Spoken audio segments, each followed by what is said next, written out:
Well, hello everybody, and welcome back to the channel for this episode 22 of the Author Intended Challenge here on BallySpring with me, Farmer Murphy. Well, I have a lot of explaining to do, and I'm not really sure to start, so let me start by apologizing for the length of time between the last episode and this one. If you're following my other series, you will know it's summertime here in Alberta, and I just don't have as much time to play as I do in the wintertime. So I cut my episodes from 3 a week to 2, and I concentrated on Silver Run and Bloomfield because they didn't have as much off-camera work required as BallySpring, and particularly where we were at. There was a lot that needed to be done to get us to this point, but I didn't ignore it. I did pick away at it, and we are here ready for another episode. Now, next, if you look up top right, you'll see it says April 3rd and we have $5.5 million. Well, don't let your lion eyes deceive you because we are actually March 1st and just under $3 million. I can't even tell you honestly how many times I've recorded this, and I went to edit it today, and there it was. Some early parts of the episode were gone. I don't know if I deleted them or if it's an extension of the issues I've been having, but so I had to re-record this, and I've moved on in the game more than a month, almost 2 months from when the segments that are coming up, you're going to see here in a little bit, were recorded. If you've been following this series, you know I've been experiencing some game crashes, and I've come to the opinion that actually recording exaggerates the problem, because I recorded this when I first did it. I recorded like a live stream, and I was like less than 5 minutes from being done, and it crashed. And of course, when it crashes, you lose everything. And then I just experienced crash after crash trying to get it done. So I recorded it in little chunks. Once I thought I had it done, I went and I've done, like I said, nearly 2 months of off-camera work on here and experienced very few game crashes. I won't say none, maybe 1, 2, not many. Nothing like when I was trying to record, and I've already experienced 2 crashes trying to record this. So it definitely seems like recording instigates game crashes. So I'm going to break this up in even smaller pieces, and so if you see a jump cut that doesn't really make sense, that's because I'm just recording little pieces so I can save it and I can actually get this sucker into the bank. So yeah, so that's what's going on. Okay, so when we were together last, I was just starting to work on what I think will be our largest grass cutting we do here on the farm. And I did complete that, obviously, and we got 8,000 liters of silage and 400,000 liters of hay. And if we look at the map here, I'll explain why I think it'll be the largest we'll ever do, because there are 3 fields that were grass at that time that are no longer. Field 200 here was grass, and it's now corn, so we'll gain some corn silage, but we'll lost grass silage on that one. And then over here, the combined fields of 101, 103, and 102, 104 were grass fields, and now they're sugar beet. So obviously we're not going to gain any silage off of that at all. Now, on the plus side of the column, some of the new fields I added up here, they are now going to be fertilized, limed, mulched, all that sort of thing. So we'll gain a little bit of yield there, I would think. But my gut tells me I don't think it'll be enough to overcome the loss of those 3 grass fields. But we'll know for sure soon enough. Now, the other thing I accomplished, actually, here's a good example. If we look at this right here, you may recognize this. That actually represents a real hedge. 186 and 189 are not part of 187, 188, 192 down here. There's a real hedge in there. But as you may recall, when we were starting off and I was trying to use a worker up here, we had some of those, when we looked at the map, we had some kind of those lines showing up. And that's because what I did, I just cut the hedges out. I didn't plow out or make a continuous field. And that caused me problems with the workers. So when they started off, they hit one of these areas and they think the field had actually ended and they turned around. I'm pretty sure I covered that in the last episode. So what I did is I took all of those out now in all of the fields that we've combined. So hopefully I can use a worker and he'll go scurrying right across like he should do. All right, so I prepped all the fields, like I said, and I used solid fertilizer, and I put in a production to turn our excess slurry that we are not using in the BGA into solid fert, and I've been selling that. So that's what got our money up to nearly 3 million, but we had more than that because I did spend some, and that's what we're talking about here. And you'll see, you'll see I had it all staged up there, and you will get to see it, but you won't see it this time when we run up there. Oh, what a gong show. Anyway, our cow pens are not spawning any manure into the manure heaps. The pig pen is, but the cow pens are not. They'll hold 50,000 liters, and then they need to be mucked out. So one of the things I spent money on is each cow farm now has a telehandler with one of these magic buckets that hold 100,000 liters, so it makes it easy to muck out the pens. So that's where some of the money went. I also put in the multi-fruit buying station because we did run out of straw. Now that would have been in February we ran out of straw, and I wanted to use loose straw. I couldn't find another selling point that would sell me loose straw. There is an animal food, or what is it called? It's not animal food. It's an animal buy point, I think, or something like that, that I really wanted to use, and it has everything you need for animals except straw. So if we get enough straw off of our fields to keep up with what our animal pens require, then I'll change this out for that animal food sell point. But if we don't, then I'll leave this in so that I can get the loose straw, because we're for sure, I can't see any way that we're not going to need to buy pig food in the last year as a minimum. I also put this in, and it's the Omatana distributor, and it distributes manure, water, and seed to our greenhouses. So I just need to keep it full, and it distributes that to each of the greenhouses, so it don't have to do individual trips. So that's working out quite nice. Now, there was other equipment you will get to see sitting up here, but it is gone right now. But magically, it will appear. Yes, sir. Now, in an effort to reduce the slot count, what I did is I had two different old Massies. I really liked them. I had no real intention of changing them, but just to reduce the slot count to help with the game crashes, I replaced them with these drop nose Massies. So we have 3 of these now, scattered about the map for various uses. Remember, we had one down at the BGA for loading up our BGA with silage. So I just put 2 more in just because, help take the slot count down. All right. Now, I honestly think we are at the point where I've replaced everything that was lost.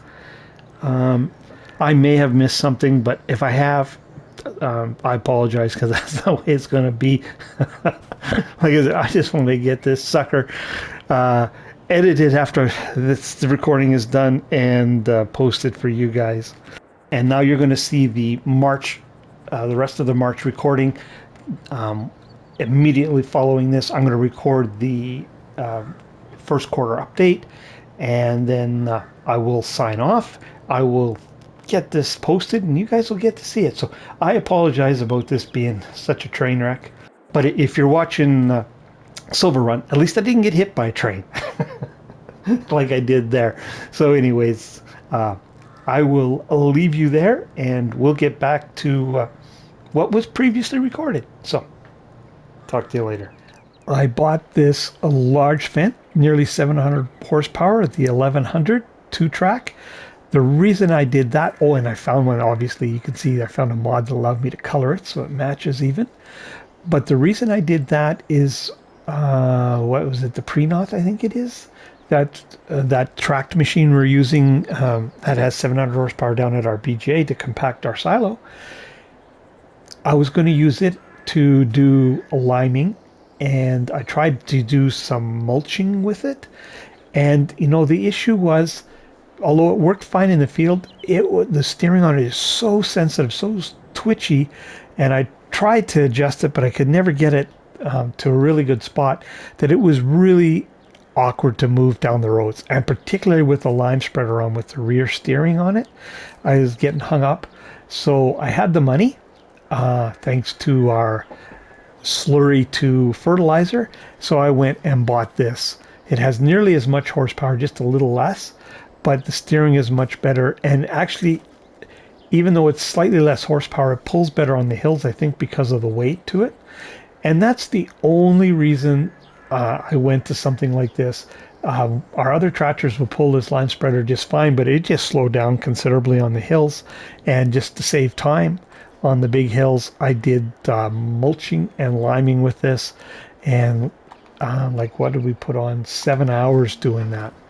So, but it does work well. And because of the 2-track, it's really maneuverable. And I bought this thing, and now it is cheaty as all get out. If it goes as advertised, it should mulch, then seed and or plant. It'll do every crop type, and then roll. So what would take 3 passes, it'll do in 1, and it holds 50,000 liters of seed. And again, this is just to speed up things here, so we can get on with our lives as quickly as possible. Now, it is 12 meters, fairly long, a little tricky to move down the roads. I haven't really had any trouble because of the large overhang. It turns fairly sharply to get into any of the turns I need to make approaches. Although, to be fair, all I've done is bring it from the shop up to here. But when you're going down the road, especially if it's a little bit rough, it's pretty bouncy. And then it'll swing out, and this large overhang will hook on the hedge and bring you to a rather quick stop sometimes. Hasn't gotten hung up, but you know, just kind of catches enough to stop you. You just can avoid that when you hit a rough spot. Just slow down, and it's fine. And like I said, I think most of the approaches to our fields are large enough we can get it in. And for this little field we're going to work on here right away, right across, I actually just took the hedge so we can head straight across, so we don't have to worry about this narrow trackway. And we are going to put onions in here. I know there's rye in here, but it's no use to us. That's a custom crop that we've already got credit for, but onions is not. So we're going to throw onions in here. And if we go back to the map, we are going to throw, where is it? Where is it? It's, there it is. This small field here, we're going to throw field bean in, another custom crop. And then this month we need to put in sugar beets in these 2 combined, these grass fields here. And in 105, we're going to put in potatoes. So that's what, 1, 2, 3, 4, 5 crops we're planting this month. And then next month, we've got 1, 2, 3, 4, 5 more to do next month. But once we get the planting / seeding done next month, we'll have had planted all of our custom crops that we are required to. So once we harvest them, that'll be a big tick off, big check mark on those. So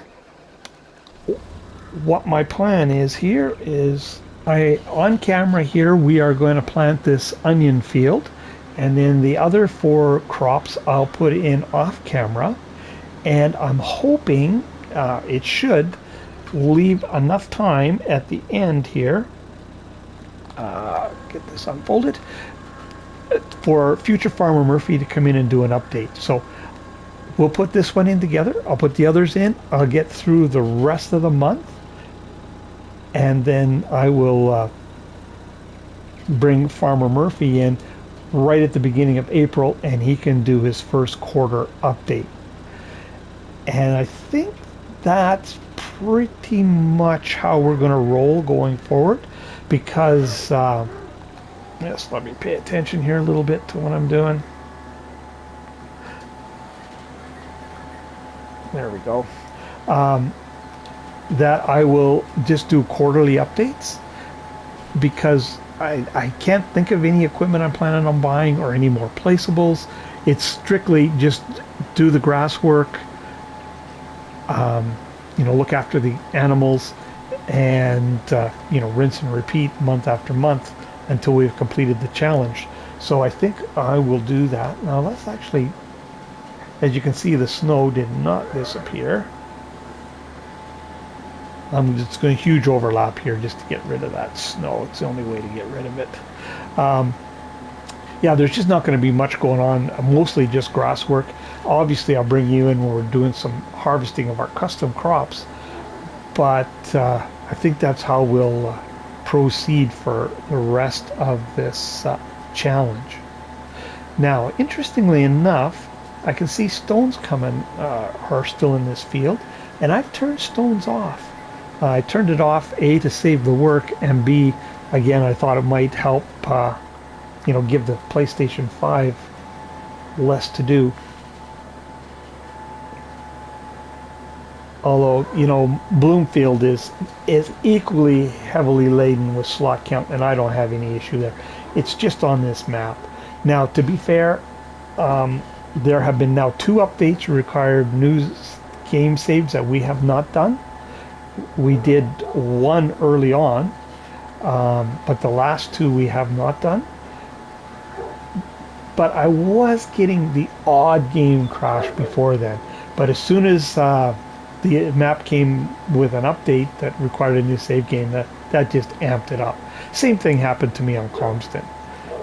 I don't blame really Giants or the map makers.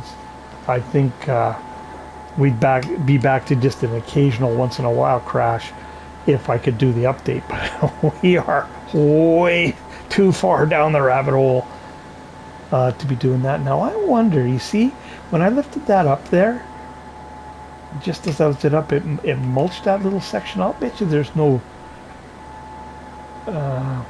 you know what? We are not going to lift this. I think that might be... because if you mulch a planted crop, it'll kill it. So I think that's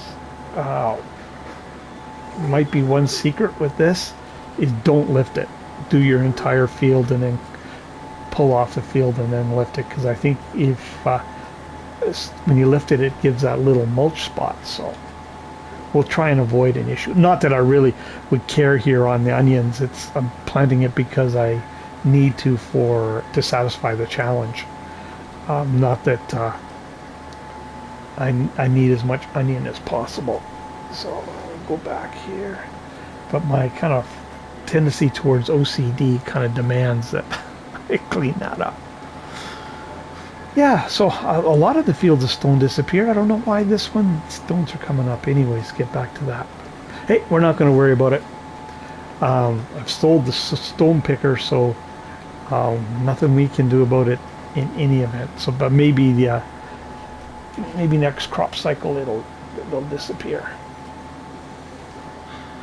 But it does seem to be working as advertised, because it's definitely, that's the rolled texture, and we've seen the mulch texture, and actually, let's jump out. As long as there's onions actually being planted, yes sir, we're in good shape.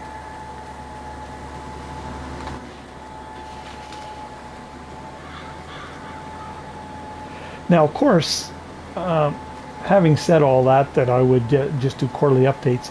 If anything of significance happens, like I do make any big purchases, or like I said, for sure when we do these custom cross harvests, I'll bring you in. But if anything significant happens, it would be exception to that rule.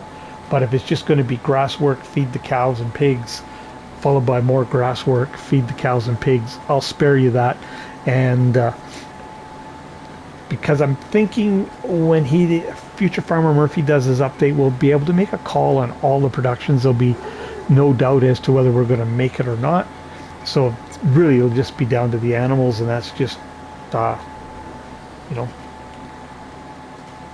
feeding them and looking after them and letting them reproduce. Now the pigs, of course, we will need to buy some, but we'll do that in the last year, and I'll bring you in for that, of course. If cows, if I've done my maths right, they'll be good. But I'll when I go to do the update, I'll confirm that. And if we're short any, we'll buy them now. But yeah, I think that's it. Yeah, this is going to save a pile of time as long as I can get it into every field. And I just don't think, because in most of my fields I have a number of options for getting in, some tighter than others. I just can't see that we won't be able to get it into them. But like I said, I won't sell my seeder till I know for sure. Now we'll try and, oh, you know what? I know how we do this without losing any crop at all. This is how we'll do it. I was going to say we'd pull out of the field there, but we'd still probably have some of the planter sitting on planted field, and it would put a little mulched area down. But what we'll do, we've got this nice wide strip here.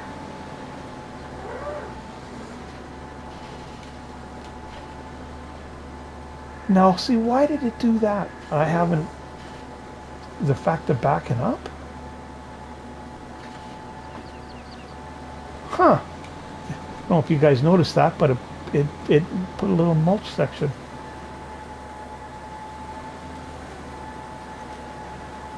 Okay, so what happens if I just lift it straight up without moving? No, see, I can see right now there's going to be a little mulched area. So that is one thing to be aware of. You can't... There we go.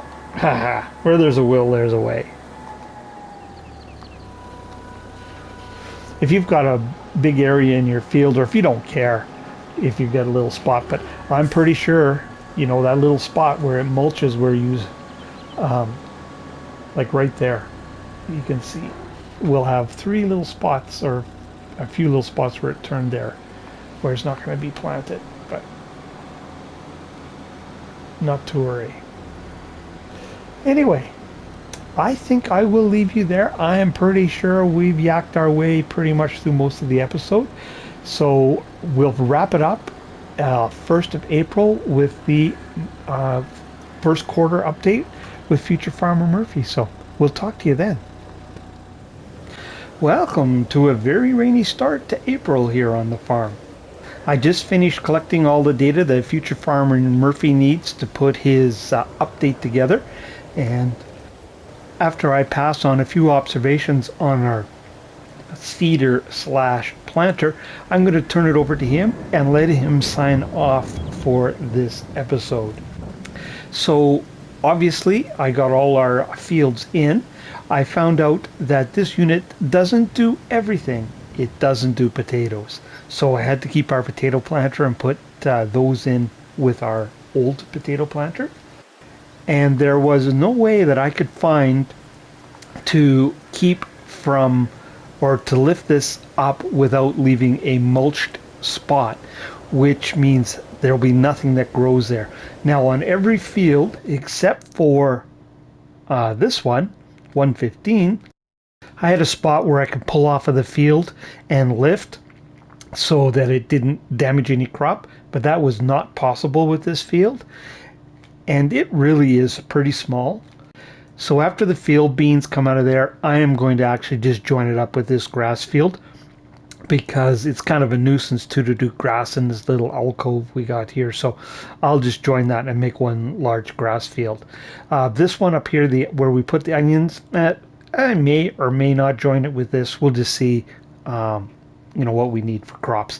I'm kind of thinking I won't, because that's really good land up there, or good soil. So even though it's a small field, it will yield pretty good.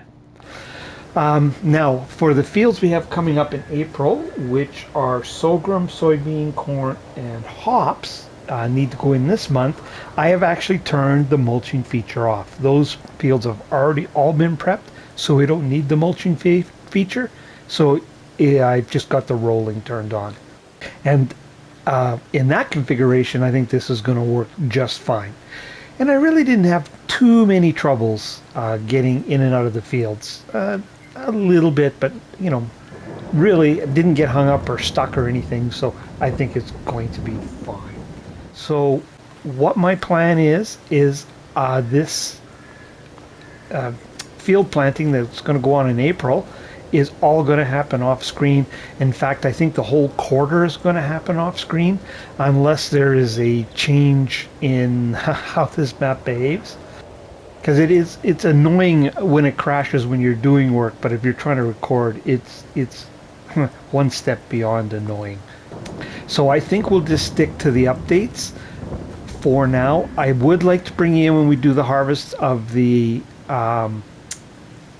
other unique crops or specialty crops. What I might do there is just do a montage of that, and I think we can deal with the crashes a little easier if we do that. So you are not likely to see me now till the 1st of July unless something really significant happens. And if it's just one small thing, I might actually just record a little clip and we'll jump back and have a look at it in July.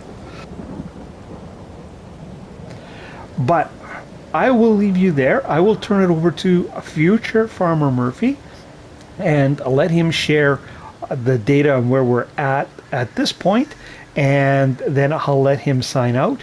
And I'm thinking we'll meet in July. All there is to plant those fields. I do need to fert them, and then next month the grass will be ready. So that's what's going to happen in this quarter. Fertilize the fields we have planted, plant the those crops I mentioned, and cut grass. So I was thinking I'll do that all off camera, and I'll see you 1st of July, and we'll do another update. So we'll see you then, and I'll pass you over to future Farmer Murphy. Well, we made it to the end of the episode, and it was a hard-fought battle, but we are here. But a couple things I forgot to mention. Our corn silage lasted till the end of January, so with the additional acreage from field 200, I'm going to estimate we'll get into March sometime. And I sold off any equipment that we no longer had a use for, like the rock picker I mentioned, the slurry tanker, those kinds of things, just in an effort to reduce slot count to hopefully help with the game crashes. So, on to the update. So we've completed 33 out of 60 months, so we're over halfway there. Cows as of the end of March, we're at 503 out of 1,500. We are actually at nearly 650 head now in April. I checked that against where I calculate we should be, and we are actually slightly ahead, so no issues there. Pigs at 220 out of 2,000. Of course, I've mentioned many times we're going to have to buy more pigs, so but we'll wait till the final year for that. That's just a feed issue. And sheep were at 974 out of 1,000. So obviously we're not going to have any issue there. Now on the feed side, for the cows, we are up to 10.3 months from 7 months of feed on hand, and that's through the winter. So that large grass cutting really helped. Now we'll do 3 more cuts this year before we hit winter, so I expect that number to continue to climb. Whether we'll build enough backlog to get through the final year, because obviously we'll have more cows, we'll see, but it should be close, I'm thinking. Moving to the pigs, that was a bit of a surprise. We are actually down basically 1 month. I thought we'd build backlog, but we are going to make more pig food this year, and we will be taking our custom crop acreage and turning that into pig food acreage, so that will help, but there's no doubt we're going to need to buy pig food. Now the sheep is down from 9 months to 3 months, but that is no surprise because I just made enough hay to get through the winter. Now my plan is on this first cutting, I'll make enough hay to get us through an entire year back around to this point, and then the first cutting I'll do a repeat of that. Now if we look at the custom crops before we move to the productions, we have all of our required or missing crops currently in the field, so as soon as we hit harvest we'll be able to tick all of those off. Now if we look at our productions, a couple notable things there. We can tick off our wood chips for our sawmill. we're well over half now, so that is in good shape. So I've marked that into green. Of course, the BGA I've already put into yellow because the outputs are too large. We're not going to be able to fill them. And that's the same for our potato production. Those outputs are too large for us to fill in the time we have. So I've put those in yellow. The French fries, the premium potatoes, and the sugar. The pig food, of course, we had no issue with. So what Gaming Joy did, the creator of this challenge on these productions that had very large storage capacities, is he picked a number. I can't remember if it was 30,000 or 60,000 that he needed to make.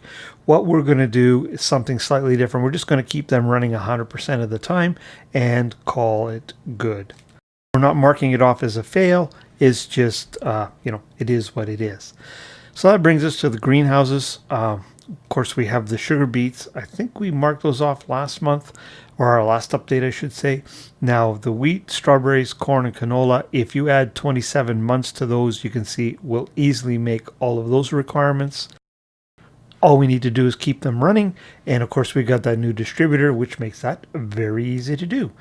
So, as past Farmer Murphy said, we're basically down to just the animals, feeding them, letting them reproduce in most cases, buying them in others, and then taking our acreage and creating animal food.